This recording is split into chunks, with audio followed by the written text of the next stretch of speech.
Seven, c'est finalement le véritable point de départ de la carrière de David Fincher. En tout cas selon lui.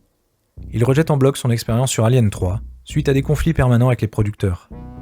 Du chaos est né un film que je trouve personnellement bien sympathique malgré tout, mais évidemment à des années-lumière de la maestria de Seven. Un polar ambitieux, doté d'un scénario absolument diabolique, qui nous plonge dans les entrailles de l'enfer. Un enfer imagé en une ville de New York sale et ténébreuse, constamment sous la pluie, où les cadavres s'entassent et où un démon particulièrement hardcore exerce son art. L'inspecteur vétéran Somerset vit depuis bien trop longtemps dans cet univers qui le dépasse. Il va bientôt le quitter pour de bon quand il est chargé de traquer le démon. Et l'inspecteur rookie Mills vient de débarquer dans la ville avec sa femme. Alors que l'obscurité recouvre déjà son quotidien, il rejoint Somerset dans l'enquête. Ensemble, ils suivent les traces d'un serial killer qui enchaîne les meurtres en faisant à chaque fois référence à un péché capital. Au nombre de 7, il serait, selon Thomas d'Aquin, les vices desquels découlent tous les autres.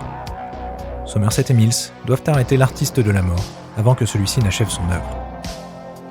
Rythmé par la pluie, la circulation et la musique ténébreuse du compositeur du Seigneur des Anneaux, Howard Shore, l'enquête de Seven constitue un enchaînement de cauchemars ludiques aboutissant à un tout parfaitement diabolique.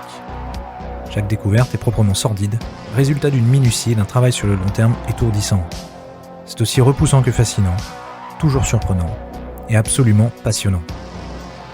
Fincher emballe son polar avec une science du cadrage implacable, une maîtrise du rythme exceptionnelle et une fantastique gestion des moments forts. C'est le genre de film qui se regarde les yeux écarquillés. On se permet alors de scier quand Mills et Somerset se détendent lors de respirations bienvenues. Des instants plus personnels, sous l'ombre toujours planante du serial killer. Agréable mais pas gratuite, ces scènes résonnent dans le climax lorsqu'une sidérante danse avec le diable se met en place. La fin de Seven est un aboutissement colossal, faisant du film de Fincher l'un des plus grands polars de tous les temps à mes yeux.